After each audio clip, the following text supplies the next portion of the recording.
Vamos a hablar de las memorias. Vamos a hacer un momento,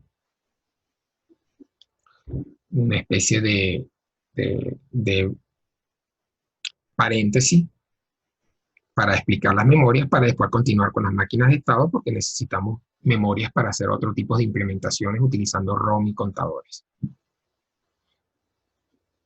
Entonces vamos a hablar de las memorias. ¿Okay? Las memorias, hay dos grandes grupos de memoria, llamados memorias RAM y memorias ROM. Cada uno de esos grupos pues tienen unos subgrupos de acuerdo a ciertas características que vamos a analizar ahora. Entonces, RAM significa Random Access Memory, memoria de acceso aleatorio. Random Access Memory, memoria de acceso aleatorio. Random es aleatorio, A de acceso, M de memoria. La S aquí significa estática, en inglés static, y aquí dinámica. Esta es una RAM estática y esta es una RAM dinámica. En el caso de la ROM, significa Read Only Memory, memoria de solo lectura. Y hay cuatro tipos principales de memoria ROM. La ROM propiamente dicha. Después tenemos una PROM, que es programable ROM, una ROM que es programable. Después tengo una EPROM, que significa Erasable PROM, o sea, una PROM que es programable, pero que puede ser borrable. Las anteriores no son borrables. O sea, una vez que tiene la información la ROM, o una vez que yo programo esta PROM, ya quedó para siempre así, yo no la puedo cambiar, a diferencia de la RAM que sí, las RAM sí se pueden cambiar. En cambio, la doble EPROM se puede borrar, la EPROM, y la doble EPROM también se puede borrar. Esto también es erasable, pero esto es eléctricamente erasable, o sea, borrado eléctricamente.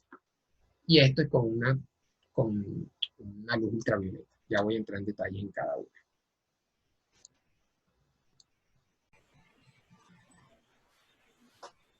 Bien, entonces entramos a las memorias RAM.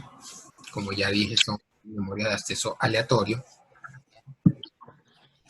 De lectura, escritura, o sea, yo puedo escribir. En la memoria se le llama escribir, guardar algo.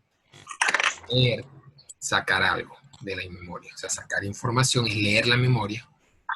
Escribir la memoria es guardar la información. Usan el término volátil. A mí no me gusta mucho ese término, pero dice que son volátiles porque cuando se le quita la energía eléctrica que las alimenta, los datos almacenados se pierden. Pero el término volátil, a mi criterio, me parece que no aplica, porque volátil sería algo que sin yo hacer nada se borrara. Si yo le quito la energía eléctrica a un televisor tampoco funciona. O sea, simplemente es una limitación que necesita alimentarse. Pues. El televisor tampoco va a funcionar y no por eso es volátil. Pero bueno, van a conseguir en los libros mucho eso, dando a entender de que si le quito la energía eléctrica se pierde todo. ¿Right? Eso es cierto. Sirven para almacenamiento temporal por la misma razón de que si yo le quito la energía eléctrica se van a borrar, entonces normalmente se usan para como memorias de procesamiento y no como memoria de almacenamiento. Y existen los dos grupos que le acabo de decir. ¿Cuál es la diferencia entre un grupo y el otro? Bueno, simplemente cómo están fabricados. Antes de explicar exactamente cómo están fabricados, les voy a explicar acá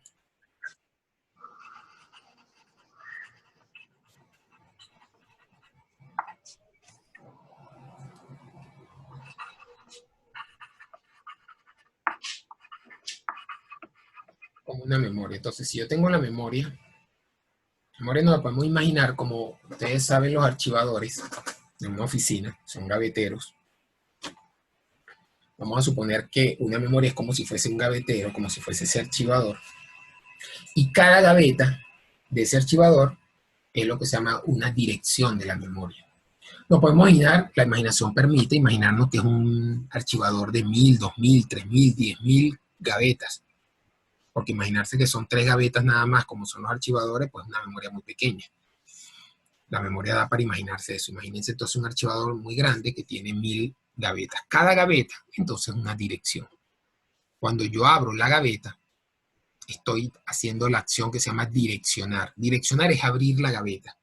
Pero fíjense que todavía no he sacado ni he guardado ninguna información, o sea, no he sacado ni guardado carpetas dentro de esa gaveta. No he sacado ni guardado papeles. Yo solamente abrí la gaveta. Es direccionar. Entonces, para ambas cosas hay que abrirla. O sea, si yo quiero guardar algo, yo tengo que direccionar. Y si quiero sacar algo, yo tengo que direccionar. En ambos casos tengo que abrir la gaveta. ¿Cómo se direcciona una memoria? Bueno, la memoria se direcciona porque tiene unos terminales que se llaman A, que viene de la palabra A de dirección. Por ejemplo, A0, A1, A2, A3, etc. Hasta AN. Por lo tanto, todos estos bits, que son los bits de direccionamiento, estos terminales de direccionamiento, de direcciones, son los que me permiten a mí indicar qué memoria yo quiero abrir, qué dirección de memoria yo quiero abrir para guardar o sacar algo. ¿Cuántas líneas de dirección tiene? O sea, ¿cuántas gavetas tiene esa memoria? Yo lo calculo de la siguiente forma, ¿no? La cantidad es 2 a la n direcciones. ¿Okay? 2 a la n más 1. Pero si empiezo a contar en 0, sería 2 a la n más 1. ¿Okay? Entonces, ¿qué significa eso? Que si tengo una memoria que tiene A sub 1, A sub 0, A sub 1, A sub 2 y A sub 3, ¿cuántas líneas de direcciones tiene? Bueno, sería 2 a la 4, ¿verdad? Serían 16. Fíjense que es 3 más 1, 4. Sería 16. Eso significa que esta memoria tiene 16 gavetitas, ¿no? O sea, si yo las nombrara como direcciones, serían algo así, ¿no? Hasta la 15.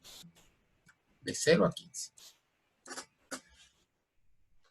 Y si yo quiero abrir una en particular, yo pongo en binario el valor acá, suponiendo que A sub 0 es la menos significativa, o sea, estamos así, A3, A2, A1 y A0. Entonces, si yo quiero abrir la gaveta 3, yo pongo 0, 0, 1, 1 en estos terminales, que es el número 3 en binario, y es como que yo abrí la gaveta. Por acá dibujamos otros terminales que son los terminales D. D viene de data. De 0 igual, de 1, de 2, etc. hasta DM.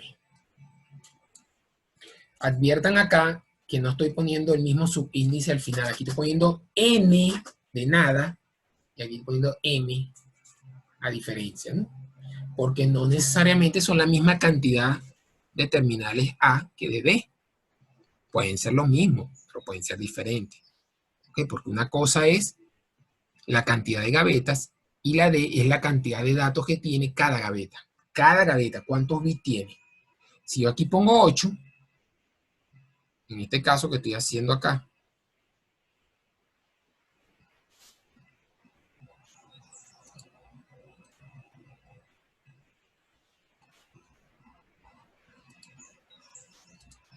si aquí pongo 8D, fíjense que de un lado hay 4 en el ejemplo que estoy haciendo,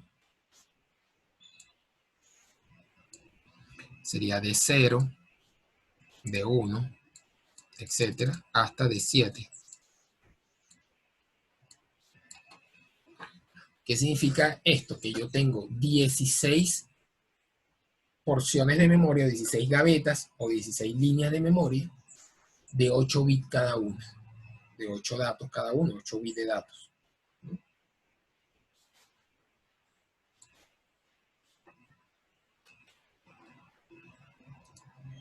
Sería algo así. Yo tengo aquí, así sería el mapa de la memoria, ¿no? Que sería una memoria que tiene 16, 0, 1, etcétera, hasta llegar a la última que es 15.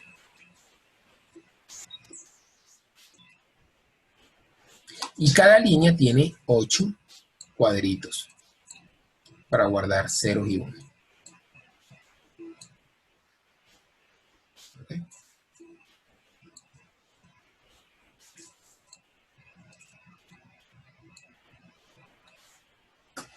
Entonces aquí yo puedo guardar un número cualquiera, 0, 1, 1, 0, 0, 0.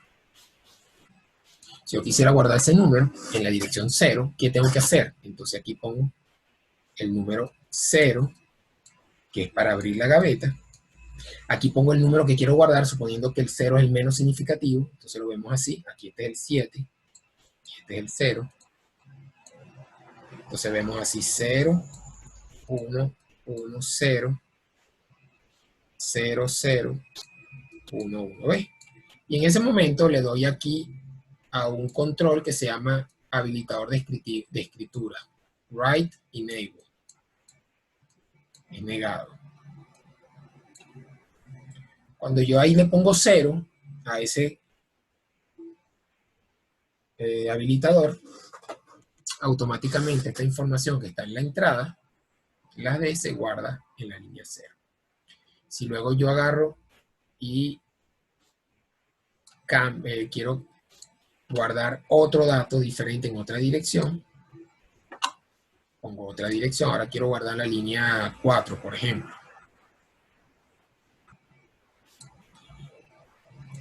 En la línea 4, entonces aquí pongo 0, 1, 0, 0. Fíjense que es el más significativo a este. Te ponen el número 4, o sea que estoy abriendo la gaveta por aquí abajo. Está la 4. Aquí está la 4. Y quiero guardar el número 2, por ejemplo. 0, 0, 0, 0, 0, 0, 1, 0. Ese es el número 2. Entonces yo pongo aquí el número que quiero guardar. Aquí puse la dirección. Y entonces aquí el Write Enable lo pongo en 0, ¿verdad? Le pongo 0 para habilitarlo. Y entonces queda guardado aquí el número 0, 0, 0, 0, 0, 0, 1, 0. ¿Ven? Y así. Yo puedo ir guardando. ¿Por qué se llama memoria de acceso aleatorio? Porque yo puedo accesar cualquier dirección sin necesidad de pasar por la anterior. O sea, yo no tengo que llevar una serie. No es como un ascensor. Porque si yo tengo un ascensor y yo quiero ir al piso 5, aunque yo no me detenga en el piso 2, 3 y 4, yo igual tengo que pasar por ese piso. No se detiene, pero él tiene que pasar. El ascensor no es acceso aleatorio, es serial, ¿verdad? Serializado. Yo tengo que ir en una secuencia de piso. Esta memoria es acceso aleatorio, porque yo no tengo que pasar. Si yo quiero directamente direccionar a la 30, me voy a la 30. Bueno, aquí no porque esta es de 4, pero quiero direccionar a la 14, por decir algo. Está la 14. Y antes estaba en la 4, yo simplemente pongo aquí el 14, 1, 1, 1, 0, y ya. Con poner el 14 ya se va inmediatamente a la dirección 14, o sea, acceso directo. Entonces, como dije, el control de Write Enable es el control para escribir. Si yo quiero leer lo que hay en una dirección, el proceso inicial es el mismo, o sea, yo tengo que direccionar primero, o sea, poner el número que yo quiero ver. Pero en este caso, a diferencia del anterior, no pongo Write Enable, sino pongo otro control que se llama Output Enable o habilitador de salida. Output Enable, habilitador de salida. Si yo este lo pongo en 0, evidentemente no puedo poner los dos a la vez, porque no te va a funcionar. Tengo que poner uno de los dos nada más. Y también cuando yo vaya a poner este en 0, si yo pongo este en 0, en 0 voltios, que es 0 lógico, no puedo tener nada en la entrada, es lógico también, no pueden tener nada en la entrada porque se va a chocar, tengo que liberar la entrada. Cuando leo, yo tengo que liberar la entrada para que el valor que se encuentra en la dirección que yo puse salga y se pueda ver. O sea, en ese caso se verían aquí, estos serían terminales de salida cuando yo lo quiero sacar, y entonces aquí voy a ver ese valor que guardé previamente. ¿Puedes repetir cuáles son las funciones de esos dos? El Write Enable y el Output Enable. Y write enable es para escribir, para guardar algo. Y el output enable es para leer. O sea, en un gavetero, para que lo entiendas, el write enable es que yo agarro la gaveta y la guardo en la gaveta. Y el output enable es la acción de que agarro la carpeta y la saco de la gaveta. Para ambos casos tuve que abrir la gaveta. Pero uno es para guardar y otro para sacar. En este caso estamos hablando de bits. Los bits que yo pongo en este lado, cuando le doy write enable, quedan guardados en la dirección que puse aquí. Ok. Y cuando yo pongo write enable, en la dirección que puse aquí, va a sacar un dato, lo que está guardado previamente. Se van a ver. ¿De acuerdo? Profe, una pregunta. ¿Puede repetir a qué se refiere con el 2 a la n más 1 que tiene ahí? La cantidad de líneas que tiene la memoria. La cantidad de gavetas, de líneas. ¿Por qué 2n más 1? Bueno, fíjate, si tengo 4, para que lo veas, si tengo 4 entradas, yo puedo poner la 000, ¿verdad? Así. Puedo poner la 001 como dirección. Puedo poner todas las posibles combinaciones binarias. Puedo poner la 2. Puedo poner la 3, etc. ¿Hasta cuándo? Hasta la última, es la 1, 1, 1, 1. Entonces, 4 bits. ¿Cuánto yo puedo combinar? 2 a la 4 da 16. O sea, yo puedo tener 16 posibles combinaciones y me da 16. ¿Por qué puse 2n más 1? Porque las líneas se empiezan a nombrar en 0. Si yo le empiezo a nombrar en 0, sería 2 a la 3. Y 2 a la 3 da 8. Está mal, porque son 4. Entonces, como se empiezan a nombrar en 0, tú agarras 2 a la n más 1, te da 4. Ese 4 va a representar la cantidad de bits de entradas que hay. Bits de direcciones. La combinación posible me da 16. En este caso son 16 líneas. Si fuesen 8, sería 2 a la 8, me da 256. Entonces, ¿cómo medimos la memoria? Las memorias se miden de la siguiente manera. Por ejemplo, la memoria sería de 8 bits de datos multiplicado por 2K. ¿Qué significa eso? Bueno, que son 2 líneas, 2000 líneas, 2K, 2000 líneas de 8 bits. Esto sería 2K bytes.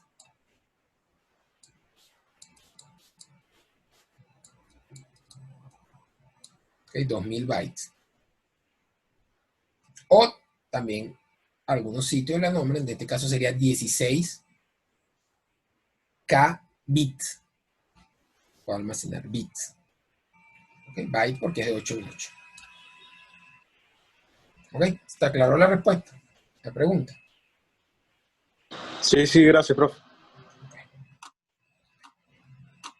Bien, esto es igual para todas las memorias. Tanto la RAM como la ROM trabajan igual lo que se refiere a direccionamiento. La diferencia es que la ROM solamente saca y la RAM saca y mete. O sea, puedo guardar y leer y escribir. En el caso de la ROM propiamente solamente puedo sacar, es solamente de lectura. Por lo tanto, no tendría este write enable, tiene solamente la upload enable. En el caso de la RAM, que es donde estamos explicando ahorita, tanto la RAM dinámica como la RAM estática son exactamente igual en cuanto al funcionamiento como acabo de explicar. Me faltó también un control que se llama chip select. Lo ponemos por acá. También es negado. Significa negado es que se activan con 0, ¿no? Eso es lo que significa negado. Yo tengo que ponerle 0 para activarlo. El chip select significa seleccionador de chip, es para habilitar la memoria, para que funcione. ¿Okay? Eso sí, es como el equivalente a las llaves de los archivadores. Si yo le pongo la llave, yo no puedo abrir ni cerrar la gaveta, o sea, no puedo ni escribir ni leer, ¿verdad? Si yo le pongo la llave. Si yo le paso la llave, entonces depende de lo que yo vaya a hacer, se voy a poder hacerlo. Ese es el chip select. Selecciona, si está en 0, si esto lo pongo en 0 así, significa que él funciona tal cual lo expliqué ahora. Si en cambio yo lo pongo en 1, 5 voltios aquí, haga lo que haga, él no va a funcionar. No se borra la información si ya tiene guardado algo. Como la gaveta, si le paso llave, no se va a perder lo que está dentro. Precisamente la información mantiene hasta que yo vuelva a activar el chip select. ¿Okay? Entonces, ¿cuál es la diferencia entre la memoria RAM estática y la RAM dinámica? Ya he explicado que el funcionamiento es el mismo. La diferencia es que en el caso de la RAM estática está fabricada o hecha en base a flip-flops. Por ejemplo, flip-flop tipo D. Cada línea, ya saben que el flip-flop almacena un bit, ¿verdad? Ya lo saben. Entonces, si la memoria tiene 8 líneas, vamos a hacerlo un poquito más pequeño para que quepa. Tenemos 8 líneas, imaginen que son 8 flip-flop puestos en cada línea. Y así almaceno 8 bits. Entonces la memoria RAM estática no es más que un arreglo de flip-flop. O sea, hay tantas líneas de flip-flop como líneas hay. Así de sencillo. Yo agarro el poco de flip-flop que ya ustedes conocen y lo pongo ordenadito.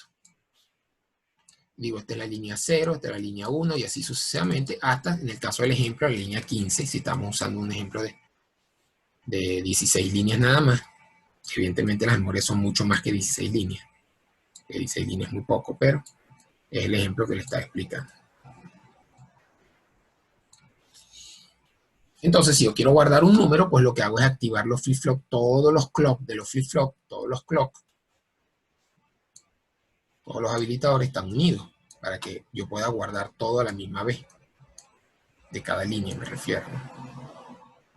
Entonces, tienen, cuando le pongo habilitador de escritura, el habilitador de escritura lo que hace es habilitar precisamente esto. ¿Cómo sabe que es para la línea 0 o la 1? Bueno, se tiene una lógica de combinacional interna, eso lo pueden hacer con una tabla de la verdad. Cuando tengo la línea 0, 0, 0, 0, 0, 0, 0, la dirección 0, entonces ellos harán un AND negado para que se active. En el caso de 0, 0, 0, 0, 1, pues pondrán un AND negado, pero con el que tiene 1 negado para que se active y así. Okay, eso simplemente es una lógica de control, que no viene ahorita al caso. Pero que cuando yo pongo una dirección en especial y le doy Write Enable, esta memoria queda guardada. Esta línea. ¿De acuerdo? ¿Cuál es la diferencia con una RAM estática? Bueno, que la RAM estática es igual, pero en vez de tener flip-flop tiene condensadores. Cada línea son condensadores. ¿Por qué condensadores? Bueno, porque el condensador también almacena voltaje, ¿cierto? Ustedes saben o deben saberlo. Deben saberlo. ¿La dinámica o la estática? Expliqué la estática antes. Ahora voy a la dinámica. La que expliqué antes era la estática. De hecho, estamos aquí. Todavía no he cambiado la lámina. Era la lámina anterior que la estática. ¿Okay? Estoy haciendo el dibujo aquí y ya cambio la lámina.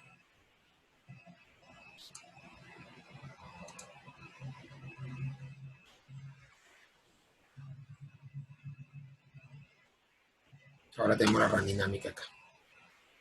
¿Okay? Entonces, ¿cuál es la diferencia? Como le estoy diciendo, son pequeños condensadores. Un punto más arriba aquí. Muy pequeños condensadores. En este caso 8 también, porque estamos hablando de una memoria de 8 bits. Y acuérdense que, como dije, deberían saber que el condensador, cuando yo le pongo un voltaje entre sus extremos, ¿qué hace? Se carga. Si yo ese extremo le pongo 5 voltios, pues se carga con 5 voltios. Y cuando voy a ver, él le queda cargado. Si yo lo voy a leer, él tiene los 5 voltios. Almacena información. Entonces yo quiero guardar el número 0, 0, 0, 1, 0, 1, 1, 0. Entonces, ¿qué hago? Cargo este que está acá. Le pongo carga. Le pongo carga a este.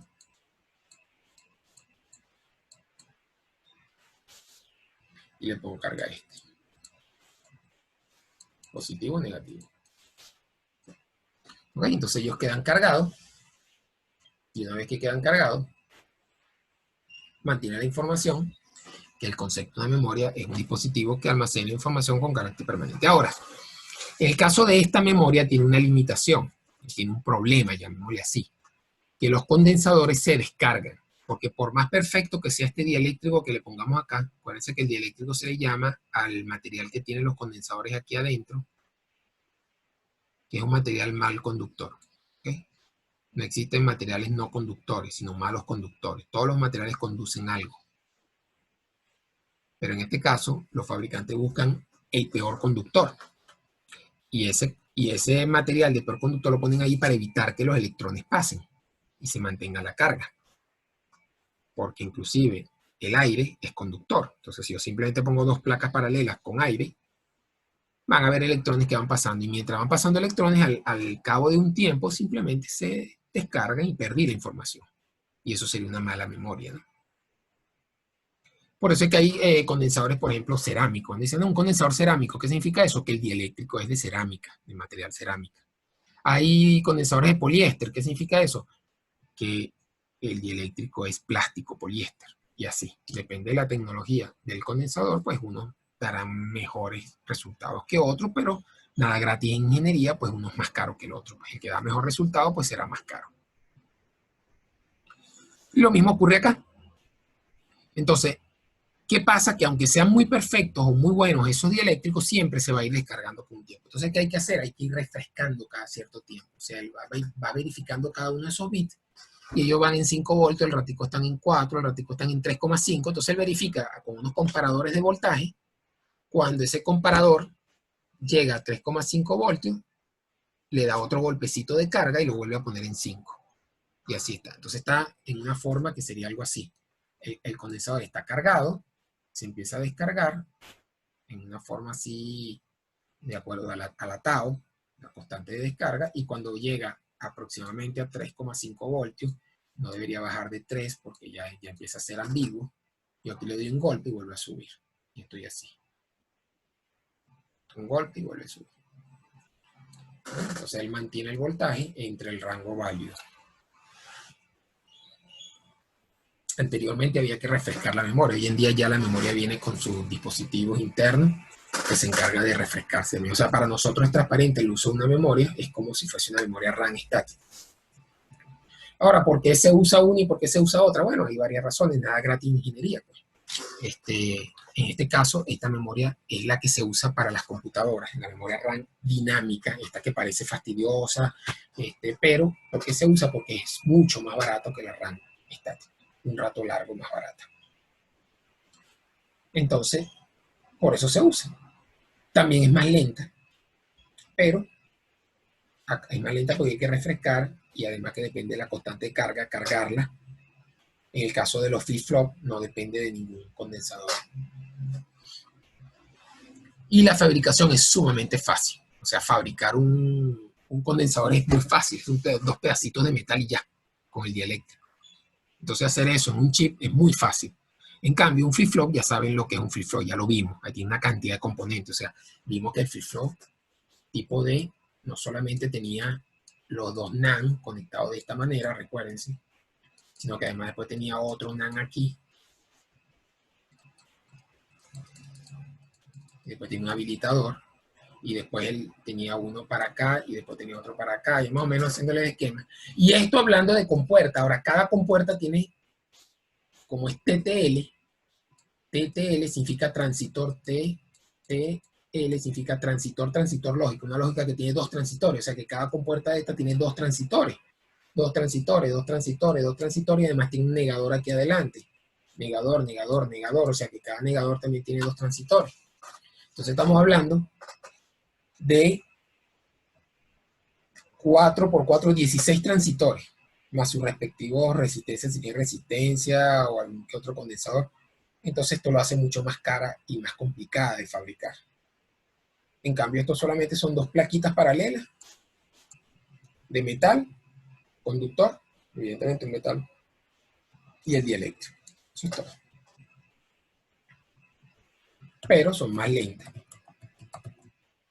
y tienen que refrescarse. ¿De acuerdo?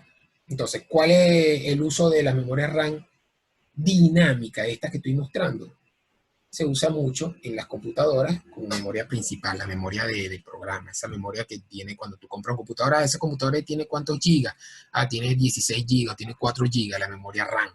O en tu computador, en tu teléfono celular, ¿cuánto tiene de memoria RAM? No estoy hablando de almacenamiento, memoria RAM. Tiene 2 GB, ¿okay? Porque memoria RAM puede tener 16 GB, 20 GB, 100 GB, 120 GB. Eso es almacenamiento. Es como el disco duro. Entonces la memoria RAM de procesamiento es la que se usa en la memoria RAM dinámica. En cambio, la estática se usa en otras cosas, también se usa, como por ejemplo memorias caché, que son pequeñitas memorias que tienen el microprocesador. Cuando vean el sistema de bebido se ve eso con detalle. Pues esa memoria caché, que es una memoria que está dentro del micro, muy cerca del micro, esa es una memoria pequeña, pero sí es una memoria RAM, porque ahí necesito mucha velocidad.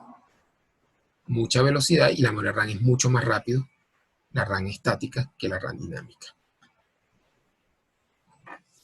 Bien. ¿Alguna pregunta? Voy a borrar esto. Ok. Vamos a la memoria ROM.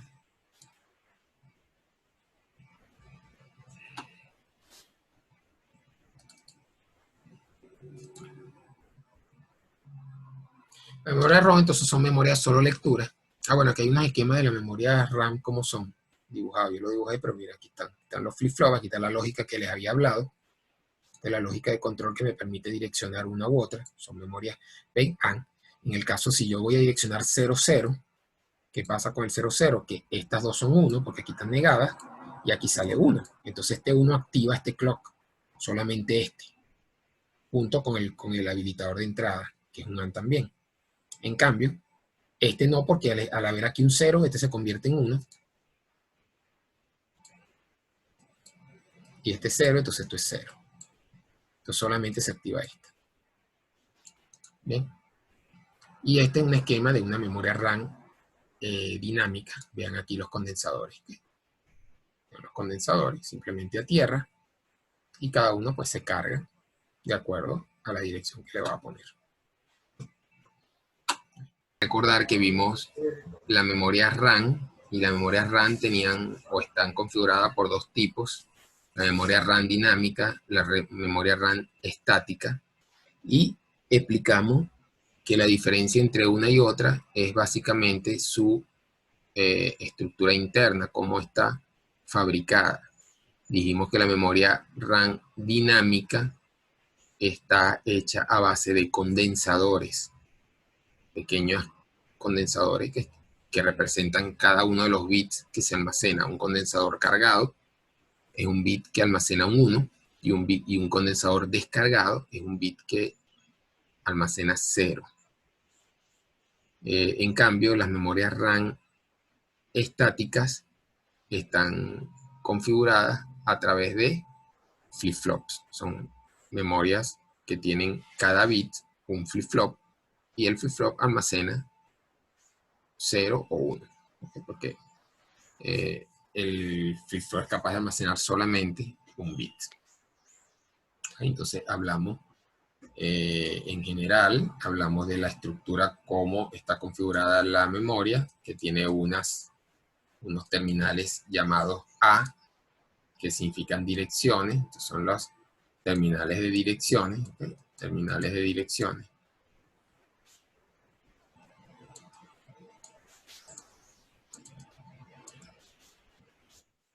Y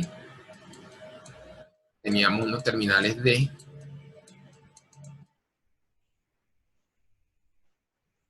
que eran los terminales de data.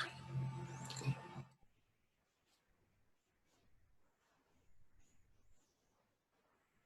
Habíamos hablado de que habían 2 controles. Bueno, en total eran 3, pero habíamos hablado 2, que eran los de escritura-lectura. Uno le llamamos Output Enable, y otro le llamamos Write Enable, que no es más que el habilitador de escritura, el Write Enable, y el habilitador de salida o de lectura, que es el Output Enable. Y teníamos adicionalmente el Chip Select, que representa el seleccionador del chip, que hace que esa memoria funcione. Si yo no habilito ese terminal, la memoria no funciona. Mantiene la información, no se va a perder la información, pero no funciona como tal. Bueno, eso básicamente fue lo que hablamos. Entonces, ¿hay alguna pregunta de la clase pasada?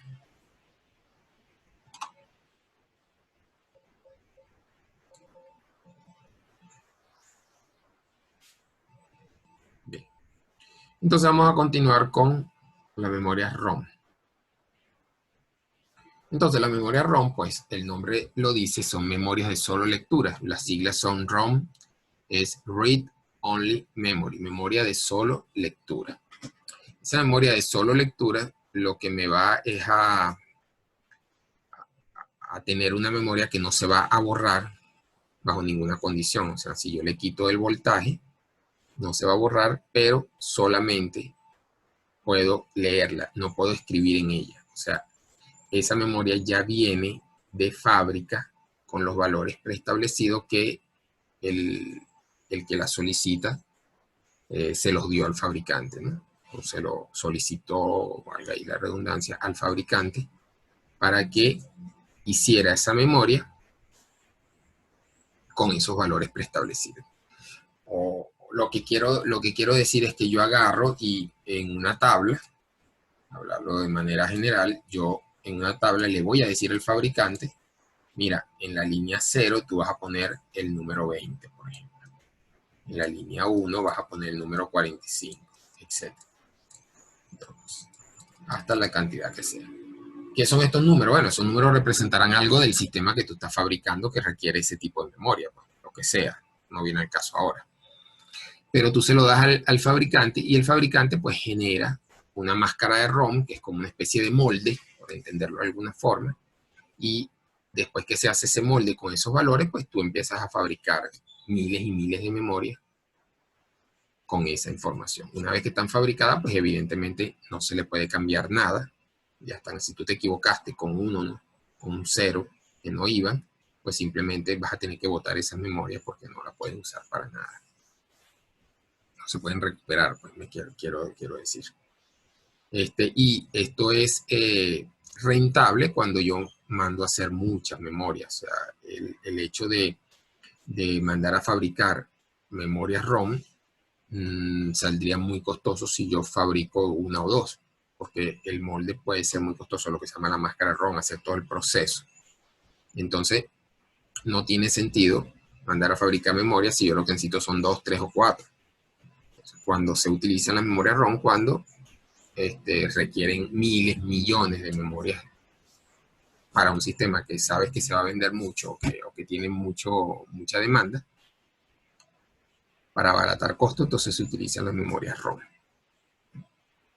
Dentro del grupo de memorias ROM están las PROM. Las memorias PROM, que son memorias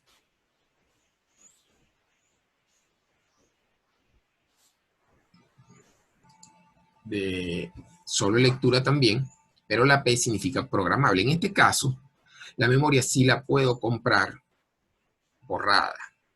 Una memoria que está libre y que yo en mi laboratorio, en mi empresa, yo puedo, con el aparato, el programador, yo puedo ponerle los valores que lleva esa memoria, de tal forma que una vez que está ya grabada esa información, queda funcionando como una ROM, tal cual la expliqué el anterior.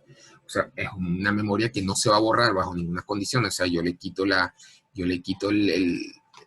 alimentación y permanece esa información en cada una de las líneas de dirección. Entonces pasa a ser una ROM como tal, pero la ventaja es que ya yo lo puedo hacer en mi laboratorio, a diferencia de la ROM propiamente dicha que la tengo que mandar a hacer a un fabricante en especial.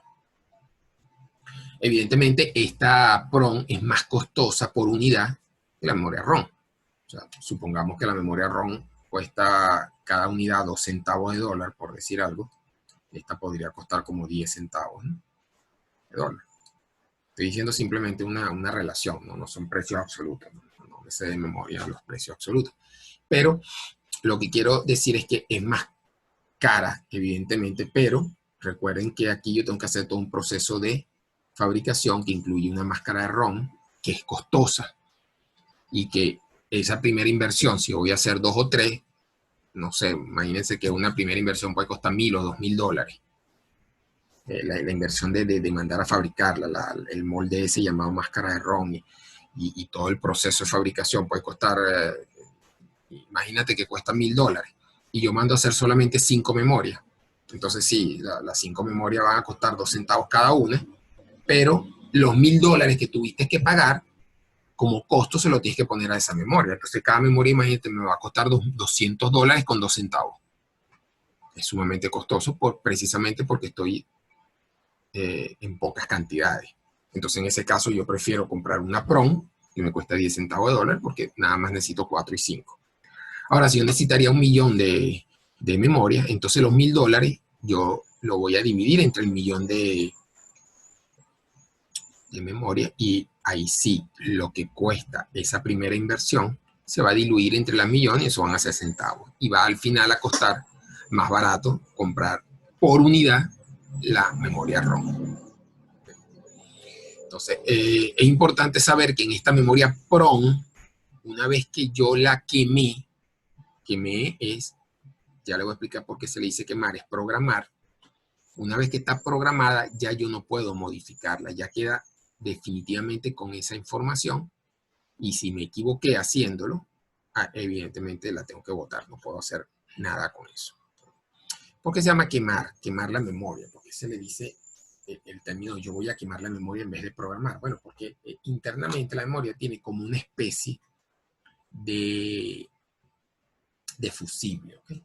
Todos saben que un fusible no es más que un cablecito, imagínense aquí, esto representa el fusible, es como si fuese un cablecito directo, no tiene resistencia, nada, que está hecho para que aguante una cantidad de corriente preestablecida. O sea, ese cable, imagínate que aguanta, por ejemplo, 10 miliamperes. Eso se calcula, evidentemente, un cable por la sección transversal, por la resistencia que tiene el cable y todo eso, yo puedo calcular la capacidad de corriente que puede pasar por él. Si hay más corriente que esa, ¿qué va a pasar con el cable? Pues evidentemente se va a quemar y al quemarse se va a cortar. Eso es lo que hace un fusible. Un fusible se quema porque está diseñado para una cantidad de corriente. Entonces, si tienes en tu carro, por ejemplo, tienes un fusible que te dice 15 amperios, significa que ese fusible, unos fusibles de carro que pueden ser, hay unos que son así, por ejemplo, que tienen una especie de conectores así,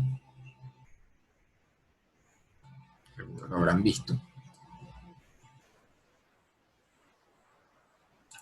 Entonces aquí lo que hay simplemente es un cablecito, este es el fusible, pasa aquí, todo lo que hace es unir este punto con este punto. Y esto es un circuito, pues esto va para un sitio, va para otro sitio. ¿Qué hace esto? Que esto está, si dice 15 amperios, significa que es capaz de resistir hasta 15 amperios. Si tú le pones un poco más de 15 amperios, él se va a romper. Y al romperse queda separado, como si fuese un interruptor. Pero un interruptor para proteger en caso de sobrecorriente.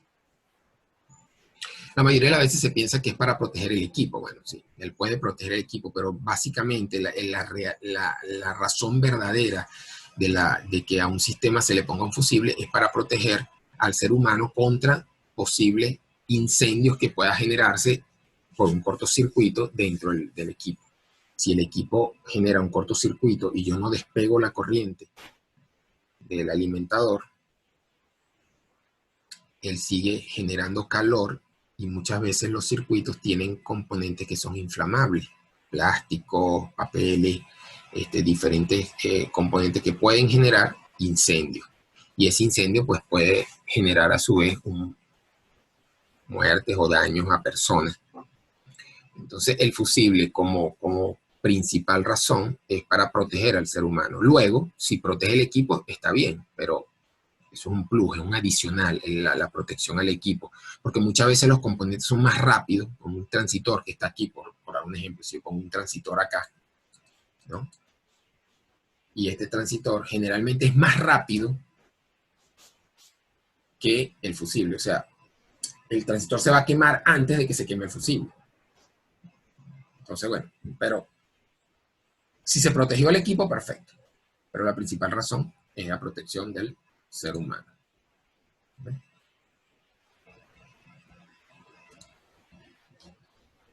Ya voy a repetir. Entonces, me preguntan cuál es la diferencia, si puedo repetir cuál es la diferencia entre la PROM y la ROM.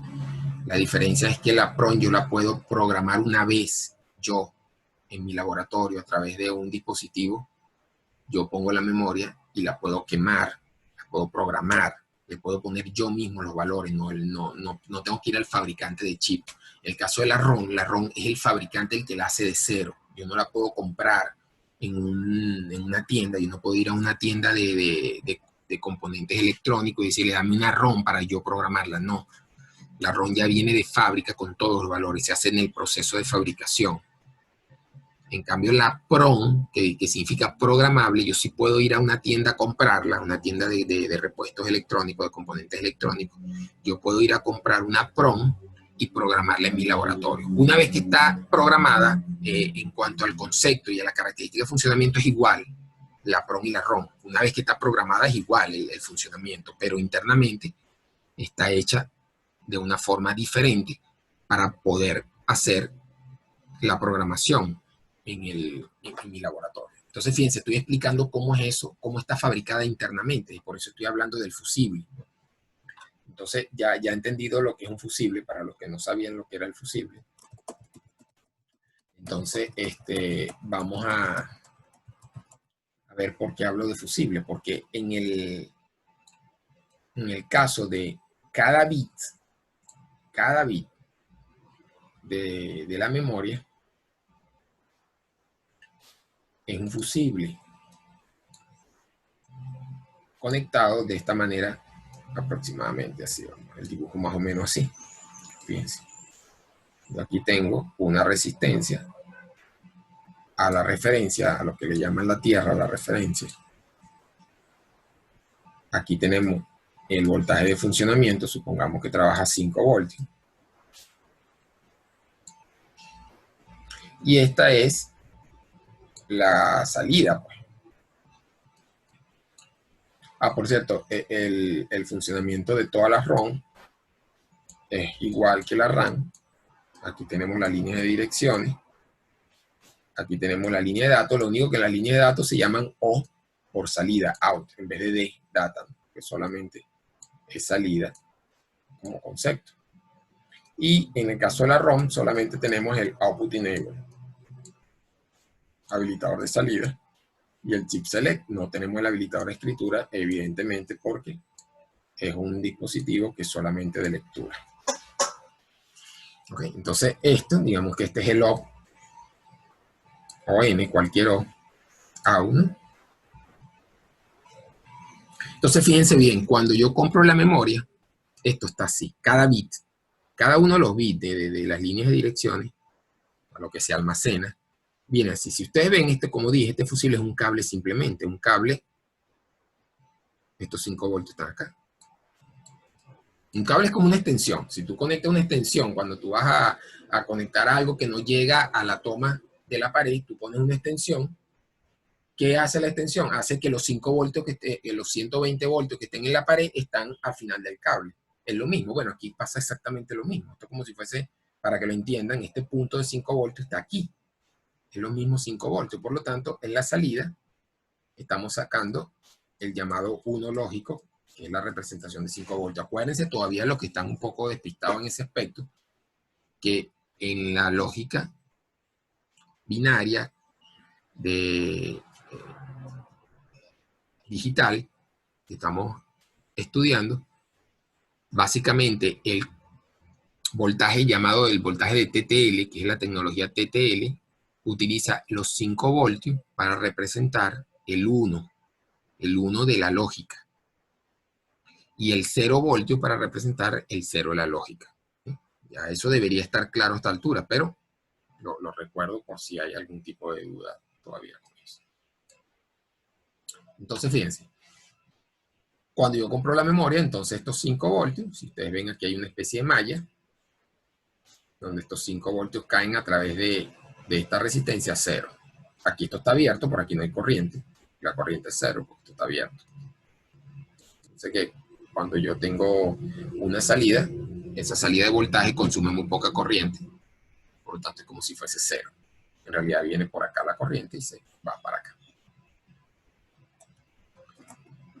Cuando yo quiero programar algo, quiero ponerle un 1, pues la dejo igual. Esto es un 1. Ella viene borrada con 1. La memoria ROM viene borrada con 1. Todos con 1. Todas las líneas, todos los datos están 1. Cuando yo quiero borrarla, porque quiero ponerle un 0, ¿qué es lo que hago? Que le pongo un voltaje mucho mayor que 5 voltios. Aquí. Si yo le pongo un voltaje, imagínense 24 voltios, es mucho mayor. Dicen, bueno, 24 voltios no es tan grande. Bueno, no tenemos que ver el voltaje absoluto como tal. Tenemos que ver la diferencia que hay entre 5 voltios y 24, que es 5 veces aproximadamente. Entonces, es como que a un televisor le conecte 600 voltios. Si es un televisor de 120, 5 veces más son 600 voltios. Entonces el televisor evidentemente va a explotar, se va a quemar de 5 veces más. Bueno, aquí le pongo un voltaje. Eso depende del fabricante. Hay fabricantes que trabajan con 12 voltios, con 24, incluso con 36, dependiendo del modelo de memoria. A lo que voy es que al yo ponerle 24 voltios en vez de los 5 de funcionamiento común y corriente, ¿qué va a pasar? Que evidentemente la malla que va a venir por acá, la corriente va a ser mucho mayor. Al ser mucho mayor, va a ocasionar que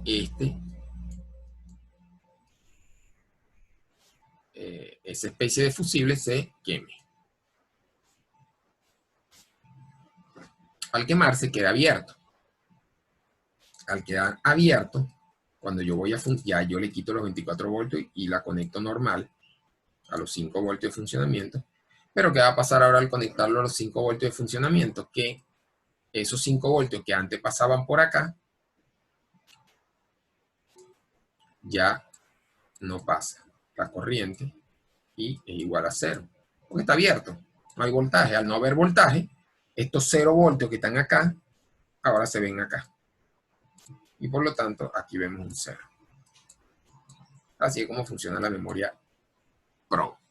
Una vez que está quemada, fíjense, ya yo no puedo echar para atrás porque se quemó, pues por eso se dice quemar la memoria, ¿no? En ese caso, quemar en el sinónimo de programar. Porque queda quemado el fusible y ya no puedo echar para atrás. Ya eso es irreversible. ¿De acuerdo? Bueno, entonces eso lo hace el programador. Yo programa en la computadora, yo pongo los valores en la línea 0, quiero tal, en la línea 1 quiero tal, en la línea 2 quiero tal, y así voy poniendo todo, después le doy programar, y a través de un puerto, puede ser USB, serial, cualquiera de las conexiones que pueda tener el programador que estoy usando, él va a ir quemando los 0 y los que son 1 los deja igual. Y una vez está lista la memoria, ya la puedo usar para lo que lo iba a usar, ¿ok? ¿Alguna pregunta de memorias PROM? Bien. Vamos entonces a continuar con la siguiente memoria. La siguiente memoria dentro del grupo es la llamada memoria EPROM. ¿Okay? En el caso de la memoria EPROM, el funcionamiento otra vez igual. ¿Okay? En el caso de la ROM, PROM y EPROM, una vez que están programadas, aquí van las líneas de direcciones, tantas como sea del tamaño. Acuérdense que las líneas de direcciones me van a decir cuántas líneas pueden tener, porque simplemente es 2 a la n más 1. Me va a decir la cantidad de líneas que hay disponibles en esta memoria. Y de este lado tenemos la salida. Evidentemente, en el caso anterior, en las PROM, cuando las voy a programar, estas líneas actúan de entrada también, pero solamente para ese preciso momento en que estoy programándolas, en que la estoy quemando. Ya en funcionamiento solamente son de salida, como conceptos solamente de salida, cuando están funcionando. Lo mismo ocurre con la EEPROM, pero la EEPROM, la E significa erasable, o sea, es borrable. Ah, ahora tengo una memoria que es ROM, de solo lectura, que es programable, pero es borrable, a diferencia de la anterior, que una vez que yo la programaba no la podía revertir. Aquí sí, esta es borrable. No se borran al quitar la energía eléctrica de funcionamiento. O sea, una vez que están programadas, no se borran. Para borrarla, yo la tengo que sumergir en una luz ultravioleta. Si observan aquí el dibujo, esta ventanita que vemos acá y este pequeño cuadrito que se observa acá, es la memoria. Todo lo demás es un encapsulado, simplemente. La memoria propiamente es este pedacito que vemos acá. Bueno, este encapsulado que tiene una ventanita es la manera como cuando tú veas algo en un aparato electrónico, si tú ves algo que tiene una ventanita, eso es una memoria EEPROM o es algo que tiene memoria PROM. O sea, puede ser un microprocesador, un microcontrolador que tiene memoria EEPROM.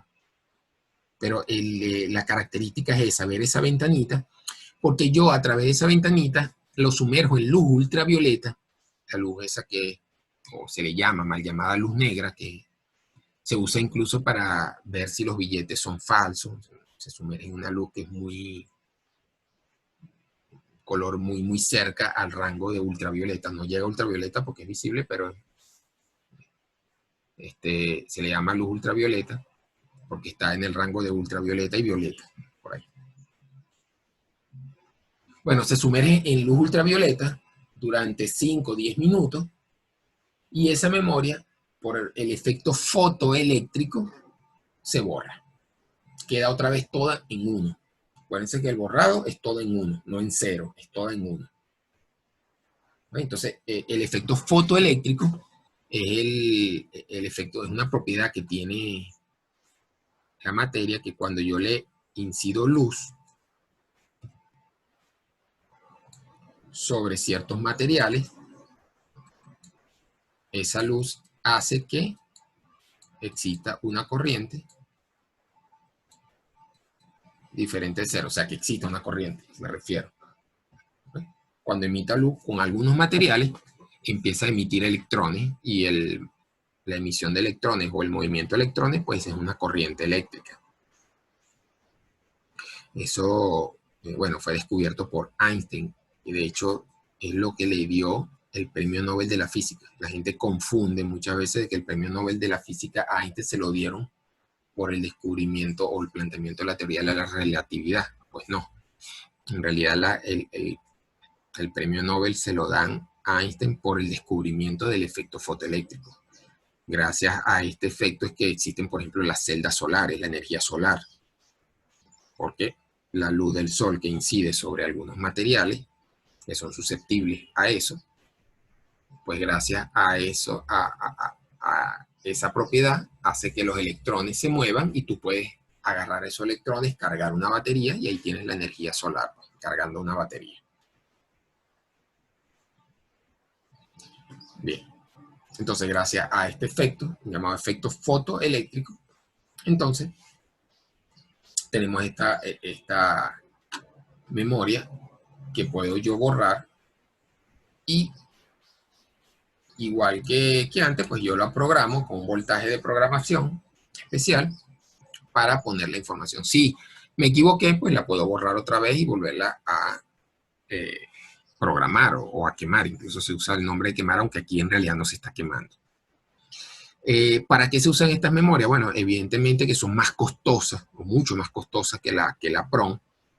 Normalmente no se usan para ponerla en prototipos ya finales, en prototipos no, en productos finales, sino precisamente se utiliza en prototipos de tal manera que yo pueda ir variando esa información que tiene para ir arreglando, adaptando, probando ese prototipo que estoy fabricando. O sea, normalmente se utiliza en un laboratorio donde yo hago pruebas diferentes y esas pruebas pues generan un producto.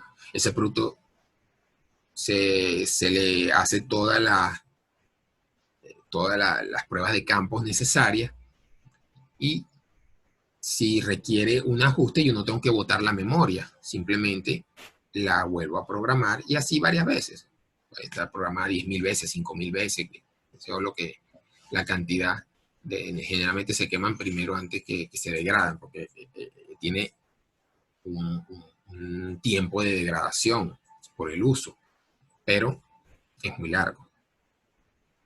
Entonces, una vez que ya tú tienes el prototipo listo, de varias pruebas que hiciste, varias programaciones en esa memoria, cuando ya vayas a hacer el producto final que realmente vas a vender a tu cliente, el que va a estar comercialmente en los estantes, entonces ahí sí vas a usar una memoria más barata que puede ser, dependiendo, como les expliqué antes, las cantidades, puede ser una memoria ROM o una memoria PROM, que son las que en realidad va a llevar el producto, no una memoria PROM, aunque a veces se consigue, tú ves productos que tienen memoria PROM, pero pueden ser por diversas razones. Una de las razones es porque de repente ese producto requiere ciertas actualizaciones de la información. Y entonces las actualizaciones se hacen sacando la memoria, borrándola y poniéndole la nueva información. Anteriormente había muchas memorias o muchos dispositivos que se hacían las actualizaciones con EEPROM. Bueno, porque no existía tanta la conectividad que existe hoy, que tú puedes hacer actualizaciones directamente desde internet, y para eso se utiliza otra memoria, que es la cuarta memoria que vamos a ver ahora al terminar esto. Entonces antes tú tenías que llevar el equipo para que te lo actualizaran, sacaban la memoria o le ponían otra y ellos después arreglaban esa, la actualizaban, o simplemente actualizaban la memoria y la volvían a poner. Especialmente cosas como BIOS de las computadoras, como programas de dispositivos que eran programas fijos que no se cambiaban. Entonces con esa memoria podías actualizarla, no con las anteriores. Anteriores, acuérdense que una vez que están programadas, no se les puede cambiar. Bien. ¿Hay alguna pregunta de esta memoria?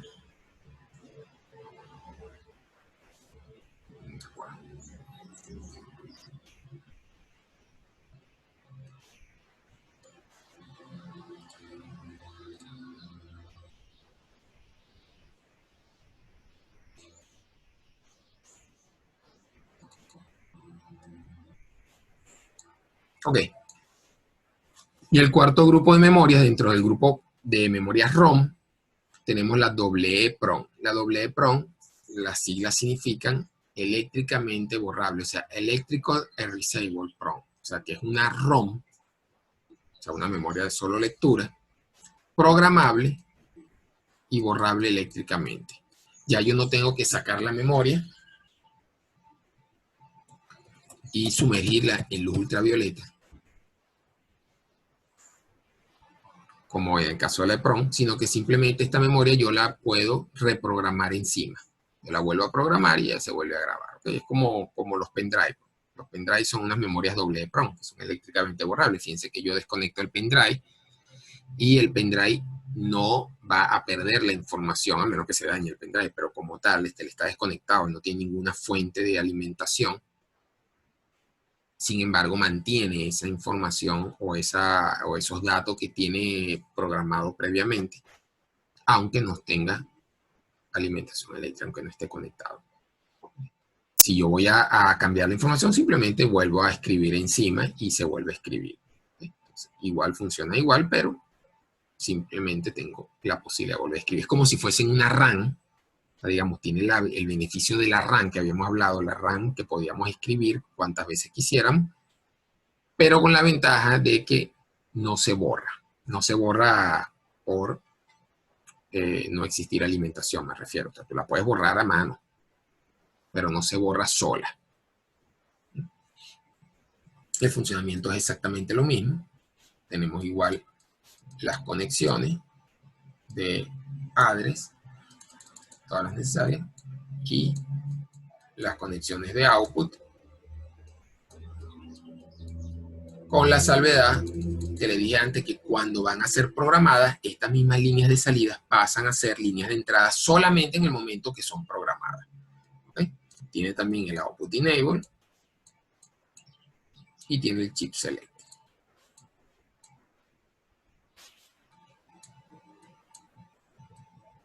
¿De acuerdo?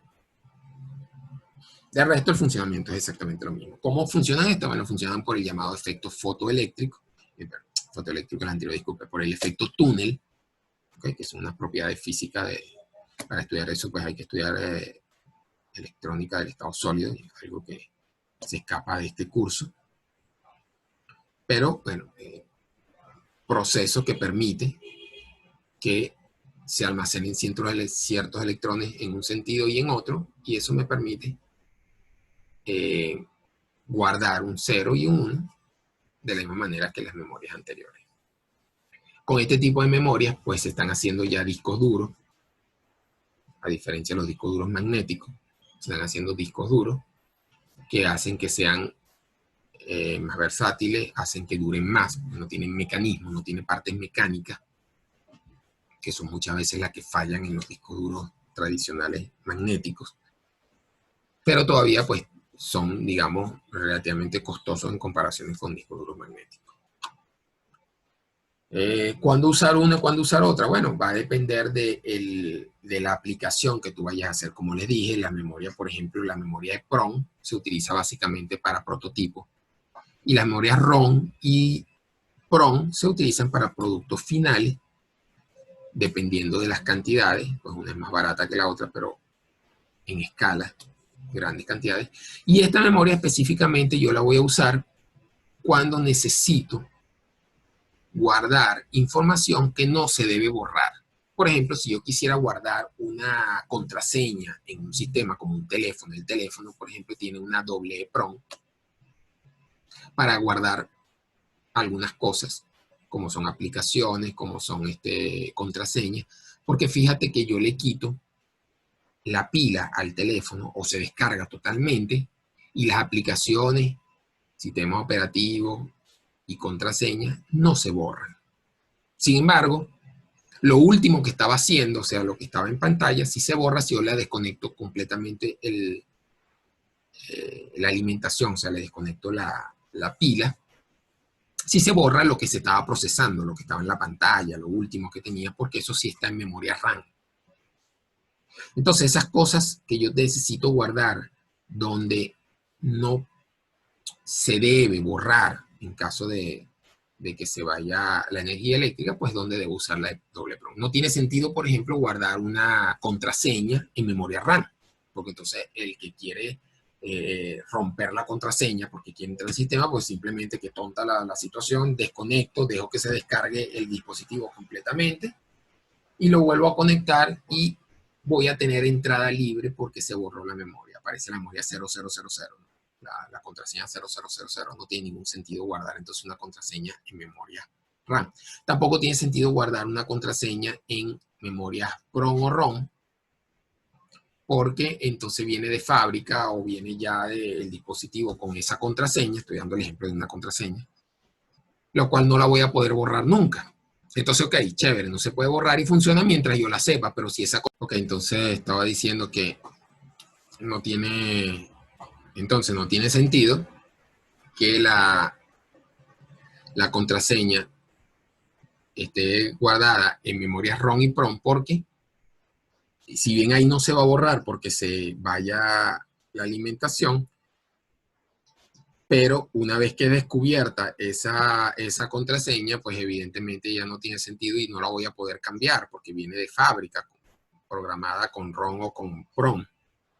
Entonces, en ese caso, para dar el ejemplo de la aplicación, si yo necesito guardar una contraseña, le debo dar la posibilidad al usuario de que pueda cambiar esa contraseña y que una vez guardada, pues no se borre simplemente por desconectarla. Y para ese caso, pues se puede usar la memoria EPROM o doble EPROM, quiero decir, como para esa aplicación.